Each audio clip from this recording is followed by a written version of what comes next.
Afternoon, it's Wednesday the 13th of May 2020, just after 1 o'clock. Welcome to UK Column News. Your host today, Mike Robinson, myself, Brian Gerrish, and we're delighted to be joined by Alex Thomson, bringing us Eastern approaches from the Netherlands. Well, I've got to say, Mike, that although a few of our viewers say the news we give is bad, it is the real news, and we're going to have to give more bad news because there's a recovery plan. Well, they're calling it a plan. Is it a plan? Here's their plan. It was updated yesterday, published on Monday afternoon, of course. And of course, this desperate foe that we have to deal with requires a plan. It's an unprecedented foe. Let's have a look at what they're saying here. The government's aim at the centre of this plan is apparently to return life as close to normal as possible for as many people as possible, as fast and fairly as possible. That should make you feel... No, it doesn't. Carry on. Good.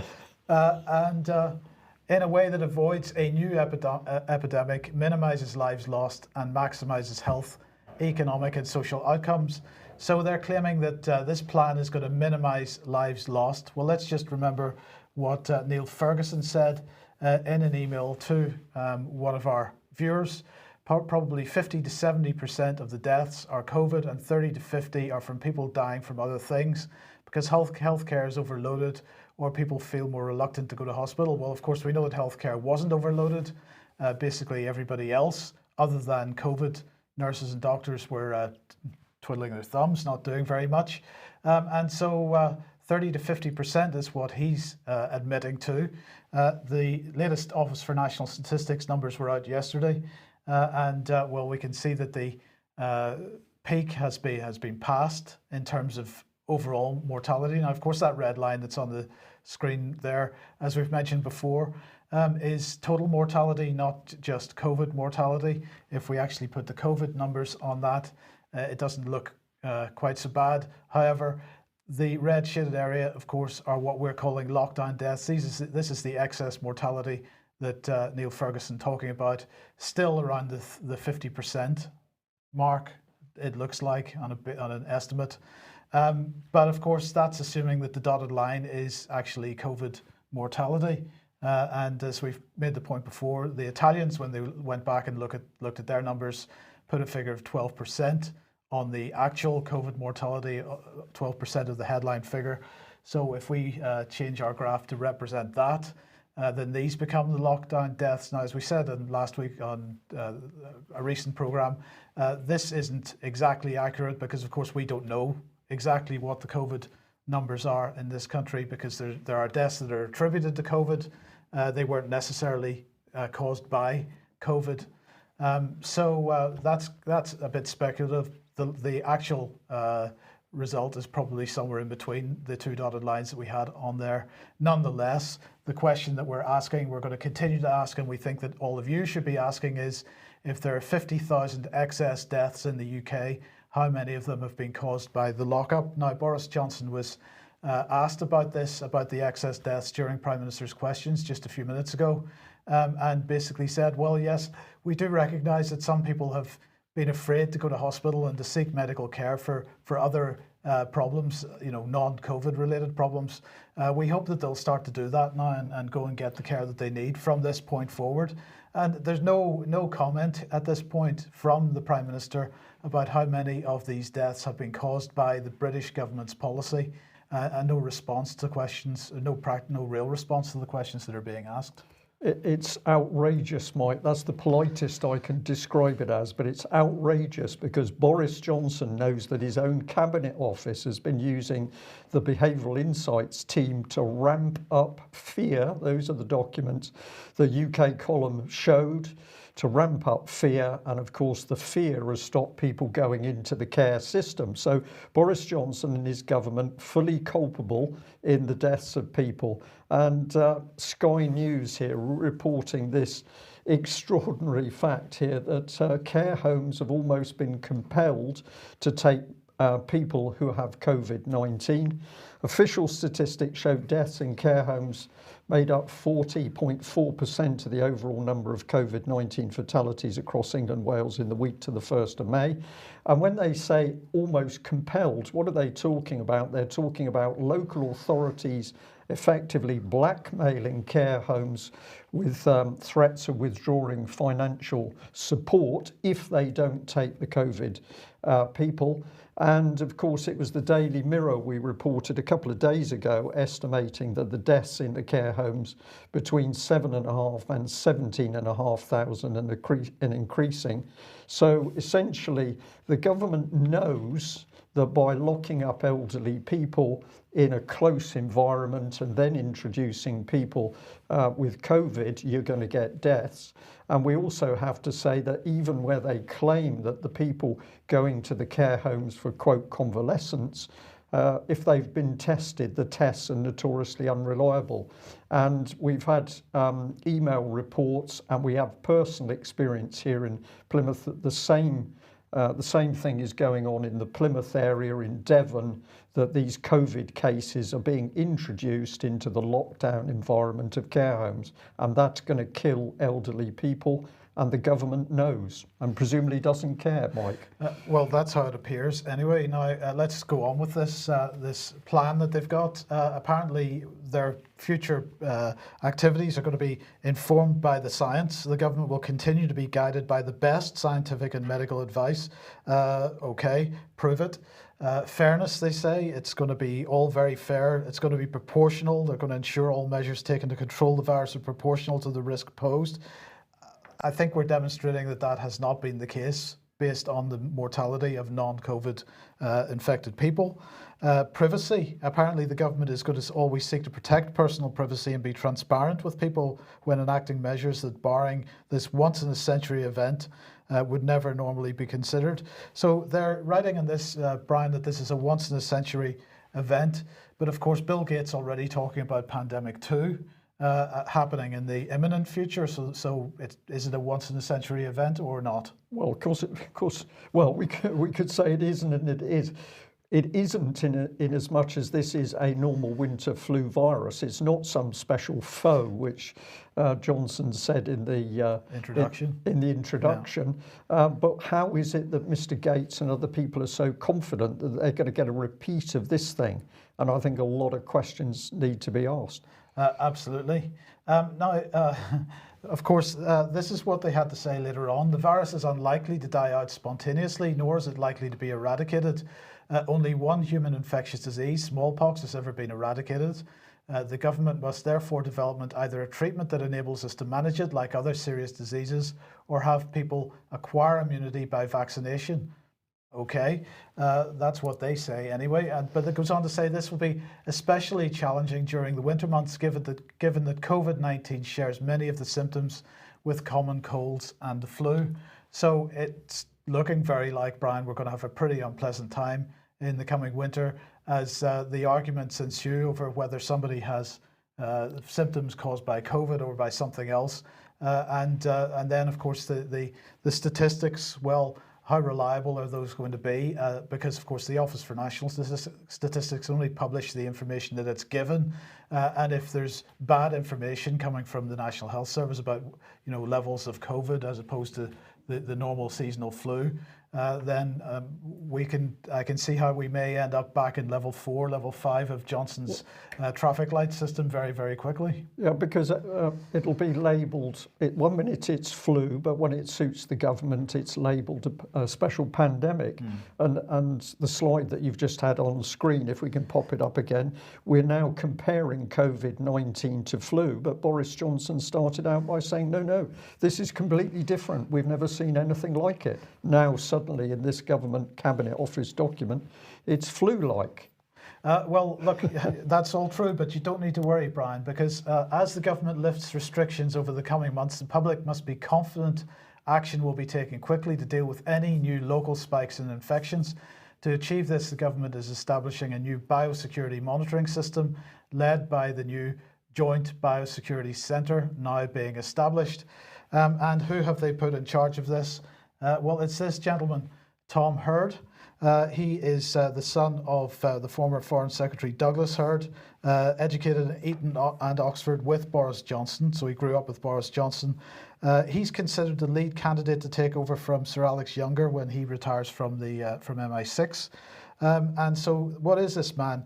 He has, up until this point, been the Director General of the Office for Security and Counter-Terrorism, and that is responsible for the government's strategy, policy and legislative response to the threats of terrorism. He has extensive experience, according to his CV on the government website, working in counter-terrorism and security. He's also an expert in Middle Eastern affairs, having worked as a senior diplomat with responsibility for the region. So maybe I could bring Alex onto the program at this point. Alex, welcome. This guy clearly has absolutely no experience whatsoever of managing a pandemic. So what is this organization that he's heading up from now on? Because it certainly doesn't seem to be about viruses. It seems to be much more about security and surveillance. If it's got the likes of Tom Hurd at its helm, that is what it will be. To take the model first, we must look beyond the personalities to the nature of the model. This seems to be very akin to the likes of the Joint Threat Assessment Centre hosted at MI5, which is a model that issues a series of numbered or color-coded alert warnings, and it is of course in the inherent interest of the organization, once established, to make sure that what level 1 or low level is never again reached, because that would thereby undermine the raison d'etre of the organization. So they have a business interest in keeping their product, the threat and the insecurity, going. There's a question as to what scientific disciplines are ranked in what order. You mentioned there that the government's approach, rather signally, they said that it would be led by the science. Of course, scientists often mock those who put the definite article "the" before the word science, because there is no the science, or to use the climate change analogy, settled science. That is to capture science and to turn it into a paradigm to wave in front of people's noses to justify things. Very quickly on the Hurd dynasty, father and son. Tom Hurd is a very compelling case study, I think, in the ascendancy of certain elite families. I don't doubt his intelligence. I note that he and his father have been named as former or current MI6 officers on a much questioned list by a so-called whistleblower of MI6 officers. But as you point out, Tom Hurd very much is in the running to be appointed to be the next C, the head of MI6, which does not necessarily mean these days that he has a career in the organization. But he is Eton and Oxford, and his father is Eton and Trinity College, Cambridge. They are both very much in the elite diplomatic intelligence mindset. Hurd had fluent Chinese. I heard him speak both at my boarding school and at Trinity College, Cambridge, about his reminiscences, the denouement of which was actually when Douglas Hurd said that he spoke to a dying Chairman Mao and heard the dying Chairman Mao say in Chinese, which Hurd Senior speaks, my people, they will never appreciate what I did for them with my cultural revolution. There's a data point for you. Then we see Douglas Hurd getting through a series of key appointments in the Thatcher administration, which we don't have time to get into, but we do note that at the end of that, Hurd was the Foreign Secretary under John Major, and Hurd Senior and Francis Maude, the well-known common purpose kingpin of the more recent Cameron government, were the two ministers who signed the Maastricht Treaty in 1992 on behalf of the Crown, and who were there was an attempt made to try them for treason for that, led by Rodney Atkinson. Famously, at that time, someone called out to Douglas Hurd, I believe when he was leaving a building, you are a traitor and you should be tried for treason. And Hurd replied, not I am guilty or I am innocent, but he replied, there's not a court in the land that would convict me. So we get some interesting ideas here. A final thing about Tom Hurd is he has his share of tragedy. He lost his first wife to leukemia, and his second wife inexplicably fell off the roof of the building they lived in the Upper East Side when they were in Manhattan. That's incredible. It would be inappropriate to insert here that what the British public clearly needs is to develop herd immunity. Yes, we'll move swiftly on from that. Thank you very much, Brian.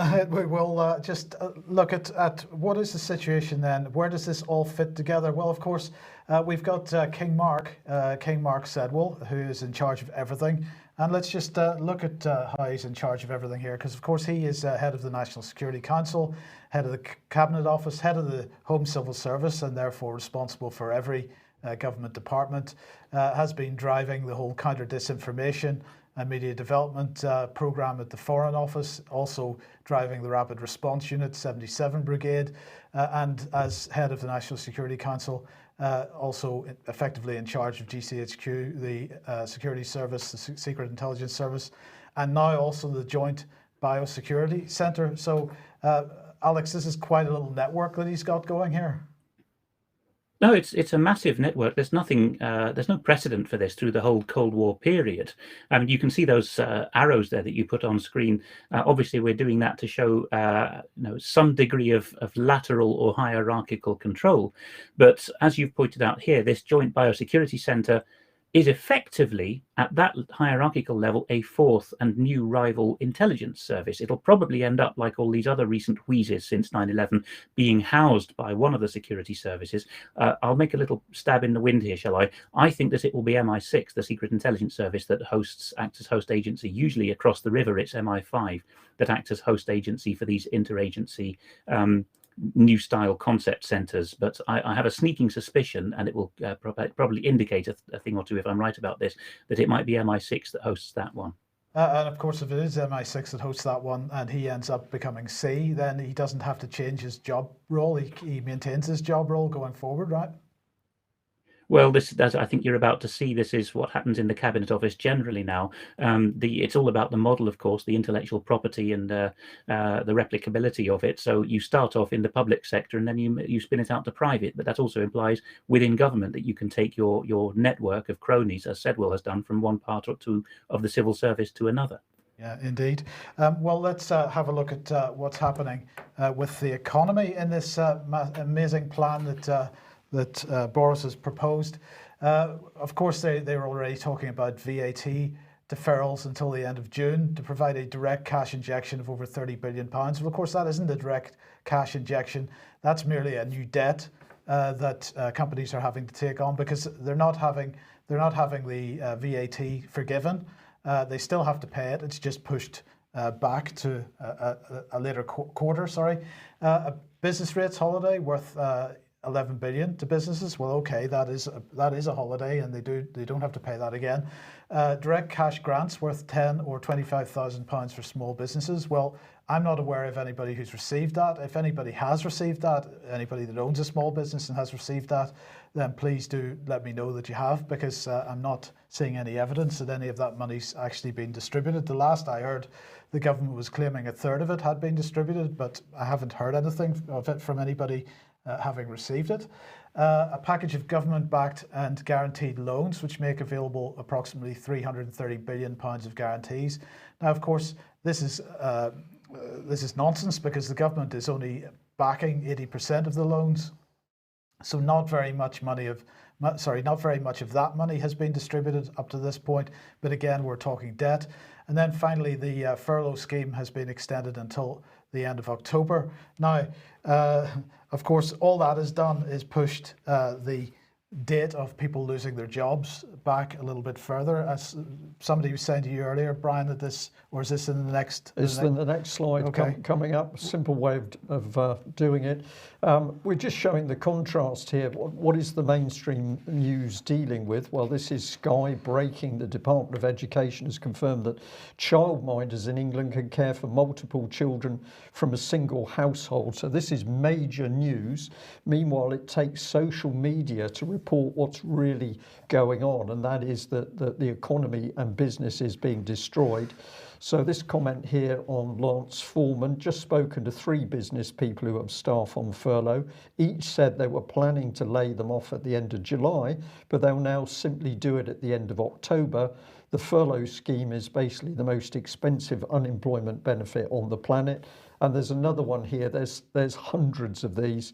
I need to restart my business to avoid insolvency. I have a plan which ensures it's done safely. The problem is my furloughed staff are finding every excuse not to return to work. How do I compete with a chancellor who is paying them not to work? Well, that's true. I think there's maybe a little bit of unfairness in that, because of course, just as people are not going to hospital to get medical treatment, many people have been pushed into a state of absolute terror, and they don't want to go back to work because they don't believe they're going to be safe at work. So that's part of it as well. I'm sure there's some people that are taking advantage of this purely because they can't be bothered to go back to work. But nonetheless, there's a lot. The mainstream media have a lot to answer for pushing people into this state of panic that without they're a in. doubt. But look, they're talking about £300 billion is what this is all going to cost the government. At the end of the day, they're still talking about today a huge recession. And in fact, at the end of the first quarter, the GDP had fallen by 2%. Now, we're a couple of weeks behind other European countries. And I think in France and Italy, they saw 5.8% and 4.7% respectively at the end of the first quarter. So we're a little bit behind them, and we haven't quite seen those effects just yet, but it's on its way. £300 billion is going to cost to keep the furlough scheme running and all the other so-called support, which isn't really going to provide any long-term help. And the question then is, how is that £300 billion going to be paid for? They're already talking about tax rises. Are these going to be across the board tax rises, or just for the wealthier tax brackets? This isn't clear yet. But, you know, as I say, we're already in a significant recession, and Rishi Sunak suggesting that it's going to be more than a significant recession.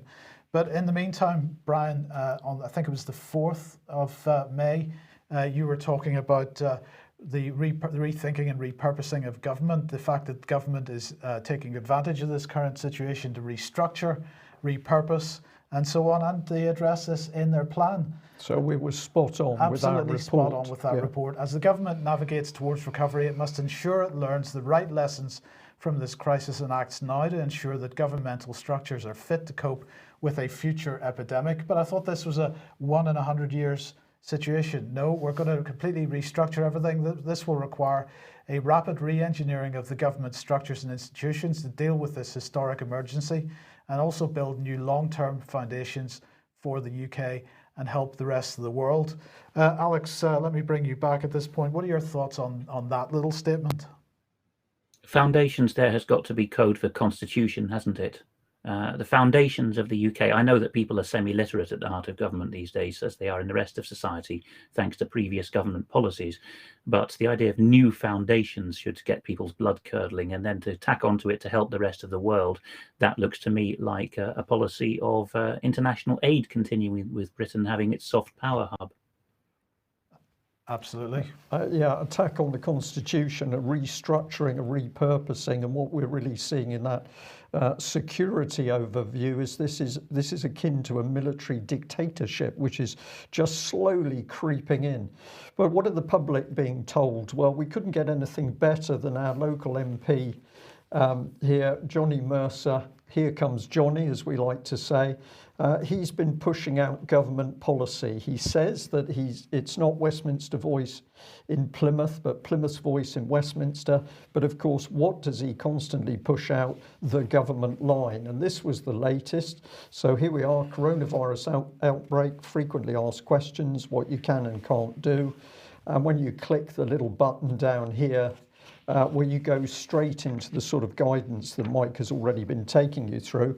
But I was particularly interested in the subject of social distancing. Now, what you have on screen has actually been withdrawn, so we can't really go through this, but you get some idea of what was originally said: avoid contact with somebody, originally displaying the symptoms, avoid non-essential public transport, work from home. So it was fairly broad brush, fairly sensible, but all that has gone, and we're now into the more detailed stuff. So let's have a look at what this is about. Well, you can now spend time outdoors. You can sit and enjoy fresh air. Well, I don't know why you want to do that, because apparently it doesn't do you any good. Exercise outdoors as often as you like, following social distancing. Now, the key thing through all this is social distancing, but it's getting more draconian. So can I meet my friends and family in the park? You can meet one other person from outside your household. If you're outdoors, public gatherings of more than 2 people from different households are prohibited in law. This is the coercion that the Behavioural Insights team were talking about. This is the government now using direct threats. And on what date can I expand my household group? Now we're going to have a new concept of bubbles, which we'll talk about in a bit more detail. But your household is a bubble. If it interfaces with another household, that's a multiplication of bubbles, and that will bring in certain additional rules. So what does the mainstream media say? Well, Channel 4 here has got a big headline on fact checking. This is from a couple of days ago, the evidence for social distancing. But what was not remarkable in this article was there was no evidence. So we've been on the trail for this, and we've been watching the Centre for Global Infectious Disease. This is from Imperial. They concluded that suppression will minimally require a combination of social distancing of the entire population, home isolation of cases, and household quarantine. Now, this is the statement being made in the early days, but this is our question. Where is the evidence for social distancing and the 2-metre rule? And when we start to get into it, we have to go back into the Imperial College initial reports, report 9 here, impact of non-pharmaceutical interventions to reduce COVID mortality. The first bit we've already covered, that's the suppression, but look at what it then says. The major challenge of suppression is that this type of intensive intervention package, or something equivalently effective at reducing transmission, will need to be, quote, maintained until a vaccine becomes available, potentially 18 months or more. This is the constant thread. Now, in the document, there's a list of these non-pharmaceutical interventions: case isolation, quarantine, social distancing of those over 70 years of age. But we can't find anything about the social distancing. But what we do find is that 2 of the interventions they talk about, case isolation and voluntary home quarantine, is being dealt with through the modelling via Imperial. But look at what it says. The other 4 non-pharmaceutical interventions, social distancing if you're over 70, social distancing the entire population, stopping mass gatherings, closure of schools, are decisions made at the government level. So we want to know who devised the 2-metre social distancing rule and what medical and scientific evidence did they use to calculate it. We called Imperial College this morning. They were very nice. They were very helpful. They said, well, it wasn't us. You need to talk to Public Health England. So we've now done that, and we're waiting for a response. But we'll just move on to this one, and then I'll ask Alex if he's got any comments. But something we've noticed is that depending what you talk about over Twitter, depends on how well your tweet does. So I'd put out here information as to how unreliable Imperial College code was. And remarkably, although other tweets in the batch got retweeted, this particular tweet on code stood there with no retweets and no likes. So I highlighted this and I tweeted it out again. And then if you look at the bottom of the screen, it went up to the normal level of retweets that I might expect. This can't be accident. Alex, we're into covert censorship if you dare to talk about the wrong subject. Well, it sounds, Brian, like the current government policy is I'm forever growing bubbles. Perhaps the only bubbles they're shrinking is the bubbles of support for your tweets. But this is actually perfectly possible through suppression techniques within the security and intelligence agencies, and probably through private means these days from the trends we've been watching. I should quickly note in passing that Jean Freeman, the Scottish National Party's and Scottish Government's health minister, formerly a leading light of Scottish student communism, has also had to withdraw some of her statements on guidance. There's been a famous or a well-viewed clip about that. And I should also correct what I said a moment ago. It's Douglas Hurd, Mr. Hurd Sr., who has lost 2 wives, the latter of whom died of leukemia. Tom Hurd, the son, has only had the 1 wife who had her tragic fall in New York. Okay, thanks you. for that correction. Now, we reported, because it is so serious, this business about the behavioural insights team ramping up fear, and that fear has stopped people going to hospitals, it stopped them doing a lot of things. But now what do we discover? That the behavioural insights team is working directly with the mainstream media. So here's the result of a search where you easily find that the behavioural insights team are boasting that they're working, for example, top of your screen with the Daily Mirror and Daily Express to help strangers with different views connect online and share their experience of. What's your experience of coronavirus been like, Mike? I haven't seen it. You haven't seen it? No, neither have I, but we have been under house arrest. So not only is the behavioural insight team working with the Daily Mirror and the Daily Express, they're also working with Twitter. So is Twitter independent of government? Absolutely not. And I found this remarkable because they're working with the Daily Mail now and ramping up fear. But back in 2011, the very same Daily Mail was warning of this strange nudge unit, the behavioural insight team. But of course, it was only introducing a little nanny state. So what is it with the mainstream journalists? They just appear unable to grasp what's really happening around them, and that's because they're not doing any research. Into the Lancet, and we're just here showing you that when we start looking at this applied behavioural psychology, where do we end up? Well, we end up straight back at the World Health Organization, and of course that's got the power of Bill Gates behind it. Something very nasty being carried out here. Absolutely. Okay, quick advertisement. If you like what we're doing and would you like to support us, then please head over to ukcolumn.org/community, where there are options to help us out there, and that would be very much appreciated. Indeed. And we're just going to pop this one up.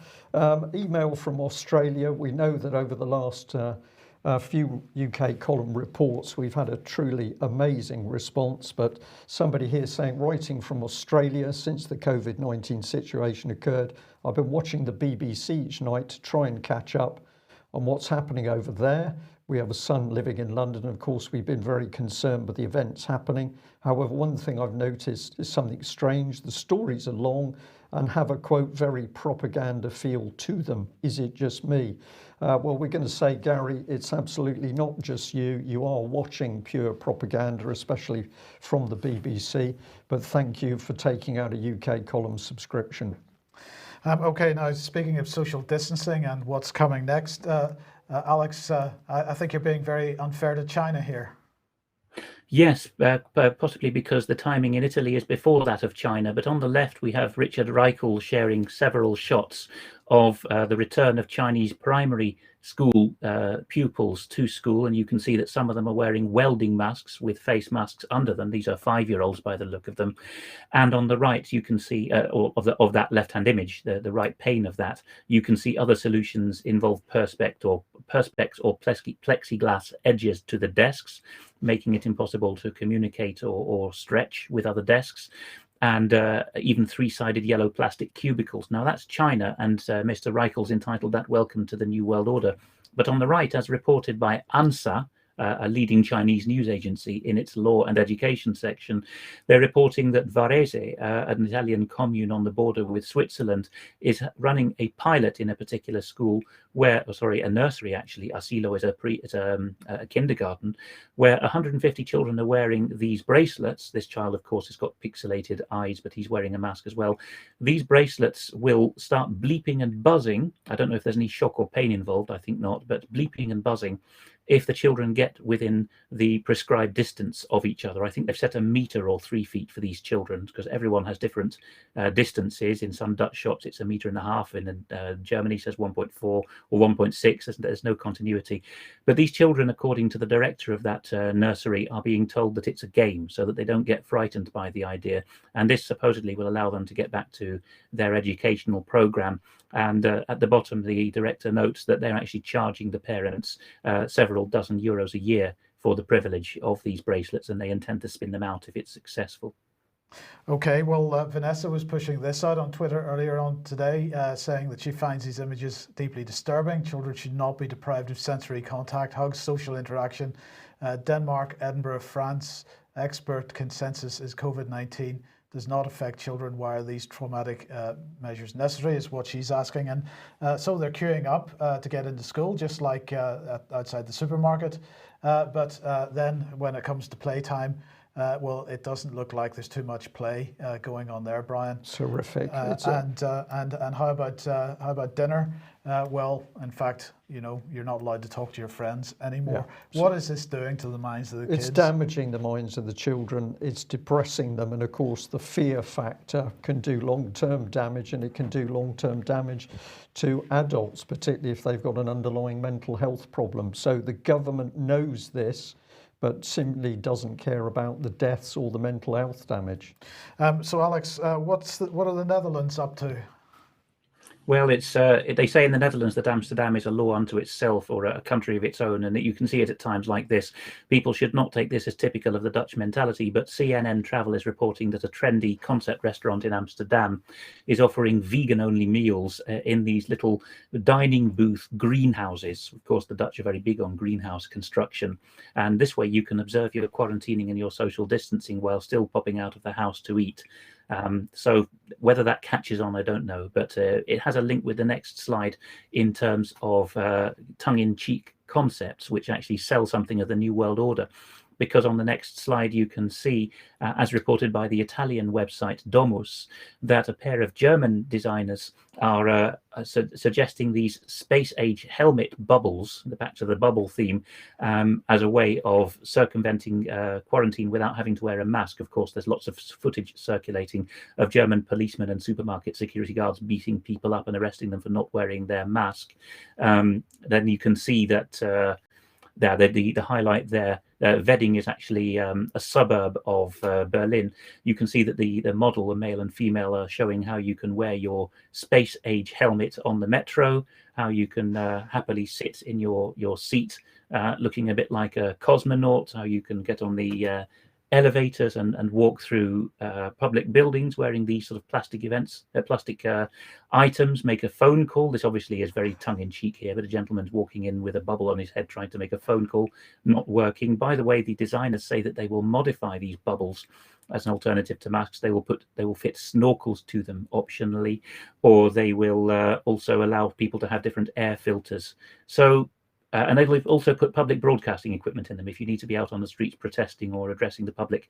But at the bottom of the Italian write-up, you can see that they're making a comment on how society is changing. Often it's the art designers who notice the absurdity and the social drive because they have read their science fiction and have seen their futuristic Bauhaus design and their Corbusier architecture, and they know where it's all leading.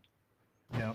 We'll just reinforce that because, of course, now being drifted out by mainstream media in UK to get people used to the idea of the bubble. So this is the Daily Mail headline: Britons could finally see their grandparents, family or friends' weddings could be back on under bubble socialising. So we're going to be allowed to go out in bubbles, which will include one household. But they're also kindly examining letting people gather in slightly larger groups for weddings. That's if you're well behaved, of course. But this is the one that I noticed from the 1st of June. If the rate of spread of the virus, the R number, is deemed low enough by scientists, households could nominate one other household and could socialise exclusively within that larger group. This is just being dragged on. But to come to your science statement, Alex, I'm glad to say some people really seeing through this stuff now. So we've got a horrible picture of a little girl being dosed in some unpleasant powder, could well be DDT. You know why they don't spray kids with DDT anymore, because someone questioned settled science. And then this is another one, absolutely accurate, that if you go into a supermarket or you go shopping, that's low risk, but if you go in the fresh air and sunshine, high risk. This is madness.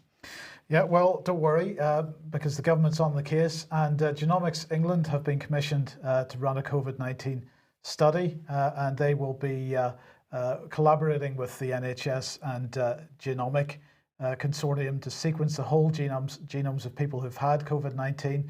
in order to help us understand genetic susceptibility to the virus. So they're going to obviously need to get as many people involved in this as possible. So people in ICUs that have responded extremely badly to the COVID-19 illness, and also people that have survived it are also going to be invited to take part in this. Now, of course, we don't know how many people have survived it in the UK because for some reason the UK doesn't publish that statistic. And the latest number I saw was 1,019. That it's clearly a nonsense statistic. So you know, if they can only find 1,000 people to take part in this, it's not going to be very useful. But anyway, they want to compare the genomes of people who experienced very bad results from having been infected with COVID with those that didn't, to see what they can discover about that.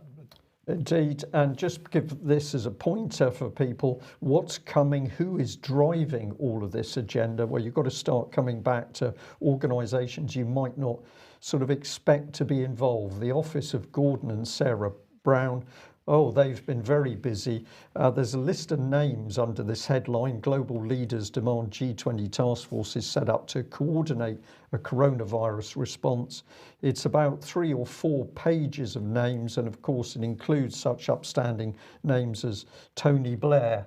But I'm sure that Mr. Gates will be somewhere in this mix. So we need to keep digging who is creating the policy. And it's pretty easy from the headlines to see where they want to go, because those glossy headlines are all about vaccines. But in the meantime, George Soros is seizing the moment, Alex. George Soros has given a very remarkable interview published just yesterday to The Independent, possibly Britain's most pro-global government newspaper, which the interviewer and the sub-editor have entitled "Coronavirus Endangers Our Civilization." Of course, it's all in the question, who is our? What is that possessive pronoun? Let's see what he's been saying. If we go on to the next slide, we can see that the interviewer opens with the gambit: "You've seen many crises. Is COVID comparable to any previous ones?" Soros, no, this is the crisis of my lifetime. Even before the pandemic hit, I realized that we were in a revolutionary moment. This is before the pandemic. Well, does he have a crystal ball, or is it a crystal bubble, perhaps? Maybe one of the latter, ordered from Domos in Italy. German designers featured by Domos in Italy. But Soros says he realized even before the pandemic that what would be impossible or even inconceivable in normal times had become not only possible, but probably absolutely necessary. And then, of course, everyone's favorite word, disruption, comes in. It really endangers the survival of our civilization. Whose civilization would that be? More Aesopian language as we move through the piece.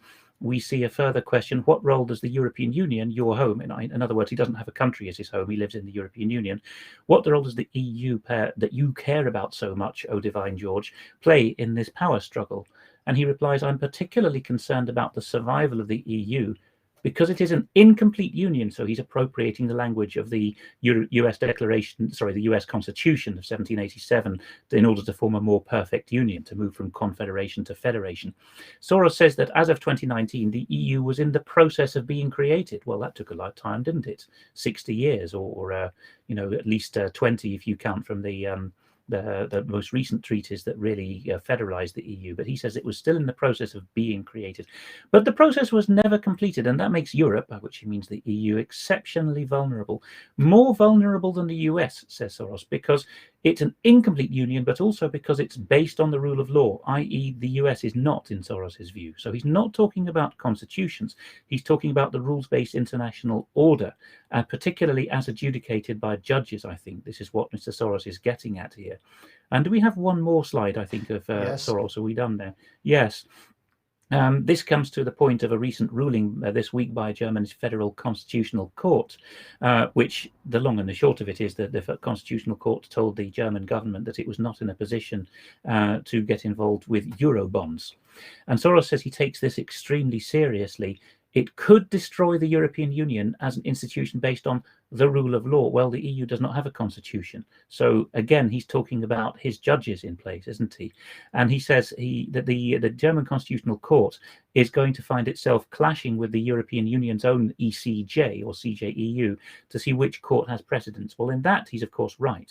but it's a three-cornered hat for supremacy in judicial terms, because there is also the ECHR in Strasbourg. That's perhaps something for another day. Each of these three courts contests the validity of each other and will not exchange judges. Well, here's the Karlsruhe ruling that he was talking about, as written up by unheard.com in its subtitle called The Post, or its imprint called The Post. And the question they're asking is, has Germany just blown up the Eurozone?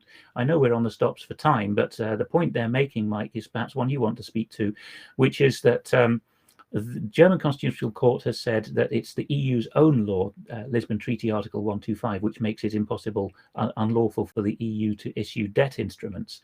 But Mr. Soros' rejoinder to that, as featured in The Independent, is, well, all that the EU needs to do is to copy Napoleonic Britain or early revolutionary America and issue these consolidated bonds or consols, the idea being they never have to be repaid, and the German government will never have a constitutional problem because its share in those will remain constant, which seems to satisfy the judges. What are these consols, and are they suitable for the EU to use as a financial instrument? Well, it's like it is the equivalent of something that most people would recognise as an interest-only mortgage. So you never actually repay the capital that you've borrowed in the first place. You just, or you might consider it in the same style as some of the services that are available online for messaging or whatever, where you're just constantly tied into a never-ending, or Netflix, for example, £6 a month, whatever it happens to be, it never ends. This is exactly the same type of model that they're trying to roll out. They really like this subscription model where you never ever finish paying them. So this is something that we mentioned on this program a week or two ago that Soros was promoting in some of the press. Very, very keen to see this idea pushed forward, and not something any nation would want to get involved in my opinion. But that's up to them, I suppose. Well, look, we are pretty much out of time, so why don't we? But I do want to cover this. But we were talking about Mark Sedwill earlier and the Cabinet Office. The Cabinet Office is effectively running the government in this country at the moment, and they've decided to appoint some new non-executive directors.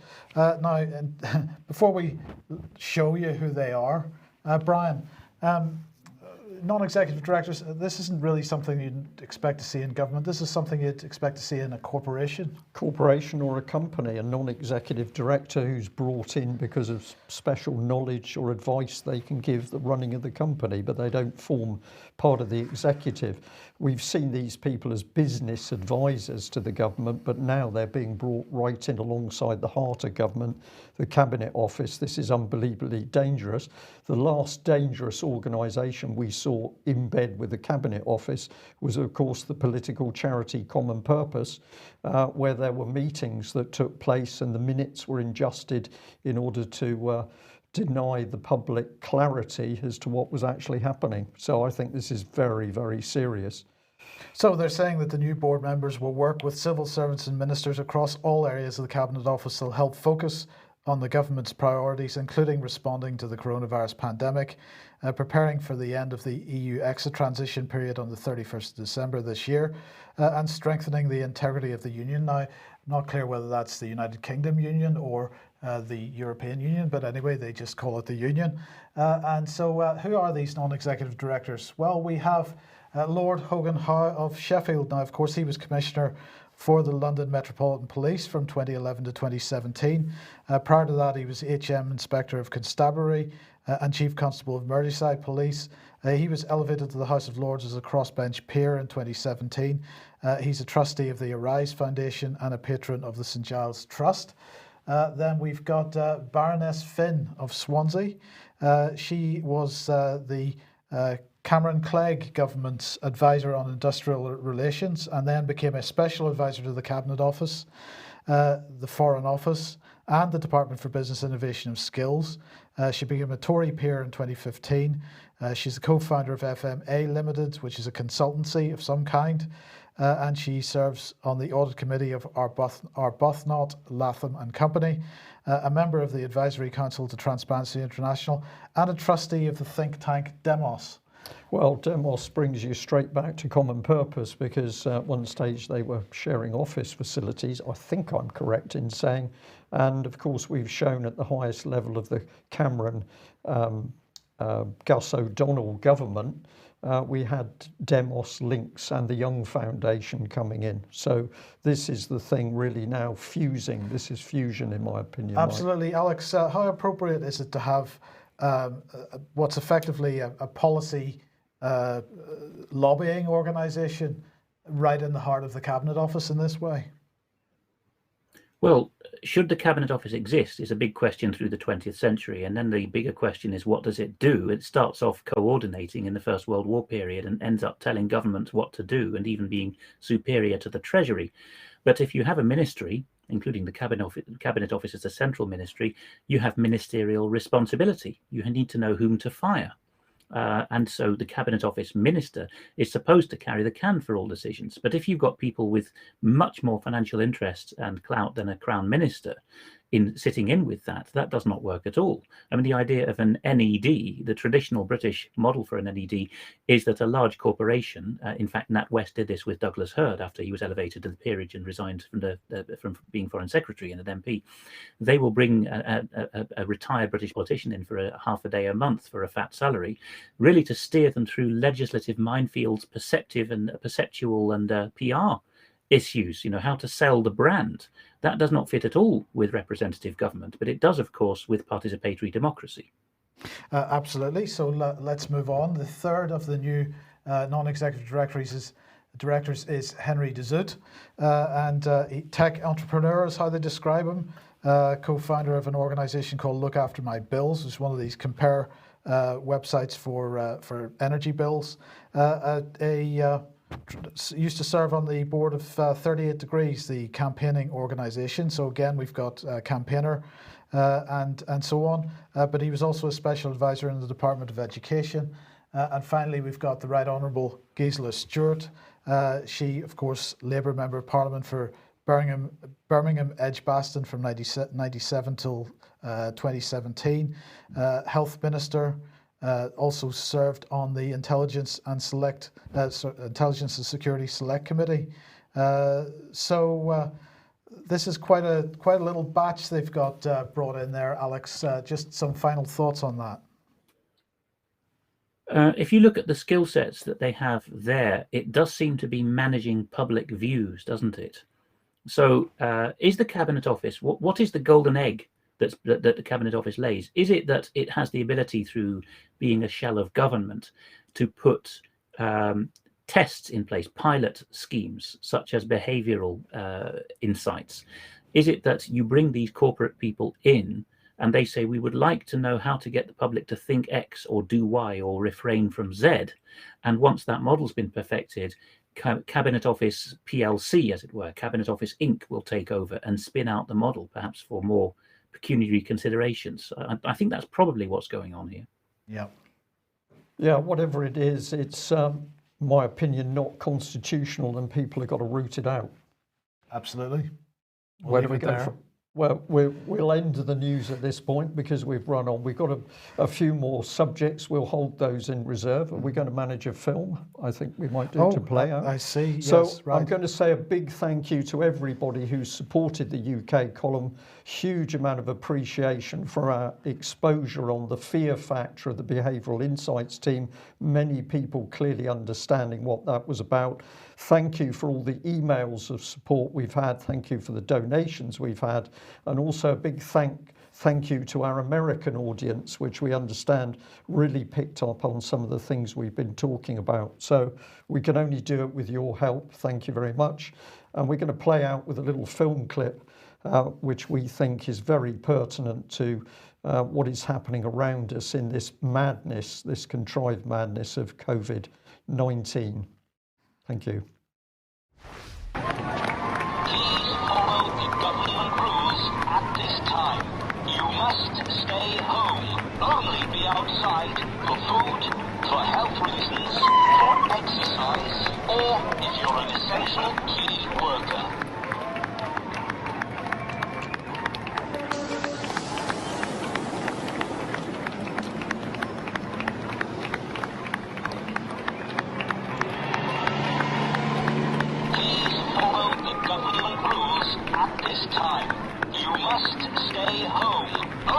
Outside for food, for health reasons, for exercise, or if you're an essential key worker.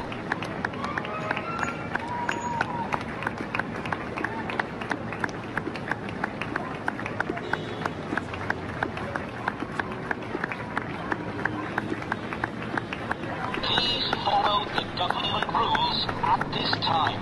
You must stay home, only be outside for food, for health reasons, for exercise, or if you're an essential key worker.